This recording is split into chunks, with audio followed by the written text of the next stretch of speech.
Yes, welcome to Dad's Diner here in Santa Lucia branch. But we also have our first branch in San Pedro, Laguna. Pero dito po yung main branch namin sa Santa Lucia Drive. And I hope you get to visit po Dad's Diner because we are the first Pinoy diner with a twist. So, ibig po sabihin ay meron kami mga Filipino dishes, elevated Filipino dishes, pero with the twist. So, katulad po ng aming mga bulalo, we have 5 or 6 kinds of bulalo, flavored bulalo, not just the usual bulalo. And of course, yung inyo pong the usual daing na bango. Siyempre, meron din tayo mga dinakdakan. Ayan, one of Vice Ganda's favorite, nagpunta siya dito. And also, ang favorite naman ni Eugene Domingo, yung aming Supreme Bulalo or the traditional bulalo. Ayan. Pero soon we'll be launching our bulalo burger, our longganisa pasta. Ayan. At kaya nga po kami ay first Pinoy diner. Kaya sana po matikman ninyo at masubukan niyo po kami. It started actually just last September of 2024. Pero yung amin pong Dad's Diner in San Pedro started 2 years ago. So, actually, baby pa lang po kami sa food business, but we are overwhelmed with all the support. And syempre si Christopher po, my husband, Christopher Ross, si Chef Christopher is the one behind this. So, siya po talaga yung aming from the start, mahilig talaga magluto. Siya talaga yung, sa kanya yung idea na Dad's Diner. So, nagtatanong sila why Dad's Diner. It started kasi sa Dad's Entertain Meat. Yung mga meat products po namin, we were selling that during pandemic. Pero nung natapos na yung pandemic at okay na ang lahat, bumalik na tayo nakakalabas na tayo lahat. Kaya po, we decided to come up with a restaurant named Dad's Diner. Ma'am, kailan po ito nag-start nyo, Dad's Diner nyo po? Dad's Diner, ito po sa Santa Lucia. Sa Santa Lucia. September lang po, ng last year nag-open to.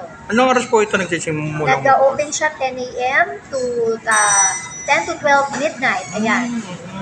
So, open po kami Mondays to weekends. Siyempre, open din tayo. So, meron tayo ditong all-day breakfast. Siyempre, nandiyan yung lunch, dinner, and siyempre, soon, magkakamerienda na tayo. Kasi nga po, magkakaroon tayo ng burger, yung bulalo burger, and longganisa pasta, and all other diner food na Pinoy diner with a twist. Apo. Ma'am, nababasa ko rin po sa page may mga promo din po kayo sa mga student po. Yes, may student meal tayo dito. Actually, for only 79 pesos. Well, meron na silang yung aming bestseller na lumpia with pansit and also with rice tayo, with free drinks and soup na rin yun.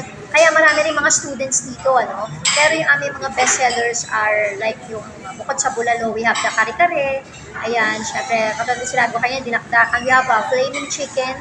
Sa mga medyo bawal sa kanila yung beef or meat, So, don't worry kasi may chicken din tayo tsaka fish dito. And of course, we also have vegetables. At nagmamalaki rin namin dito yung aming pansit na Dad's Diner pansit. Kasi talagang hindi lang siya nakakabusog, kundi masarap pa dahil kumpleto na rin with vegetables and meat. Sige po. Sige po. Okay po. Okay? Apo.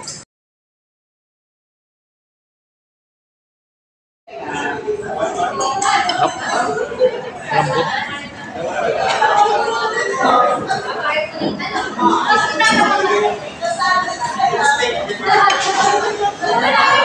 Tapos ang lambot.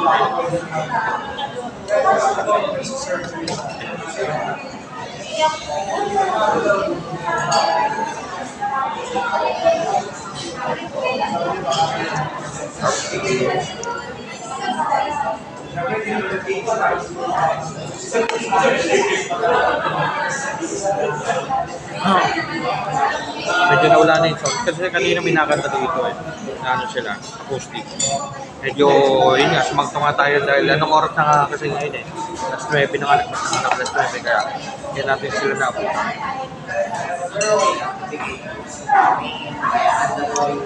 Ayun, ikaw judges. Ayun, mga kumakanta kanina. Ayun sila kumakanta kanina acoustic. Wala na abutan.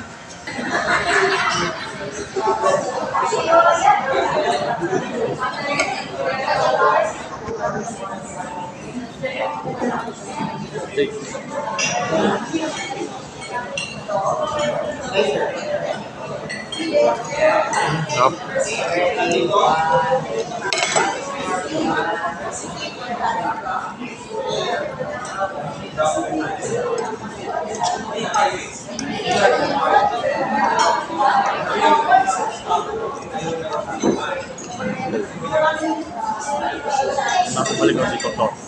Sarap ng pagkain nila dito. O siya, no? Dali niya iwain.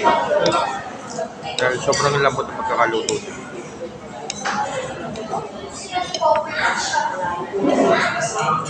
Ganda niya naman.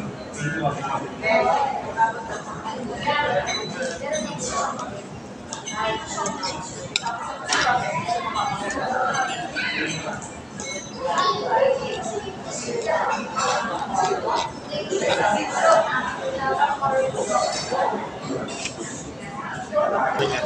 Stick.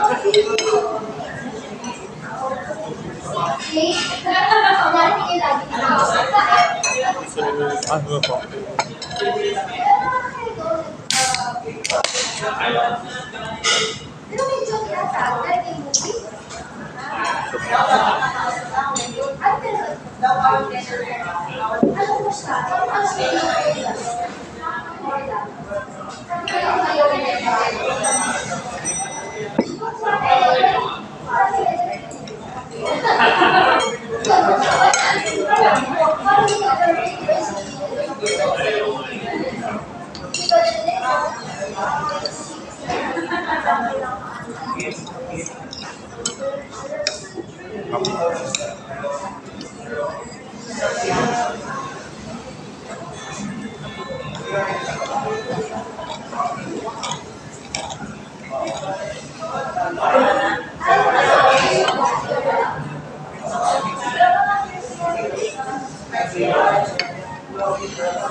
Malay niyo, masaan nyo dito. Ang sabay nyo kumakain dito, mga silip.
Oh, all right.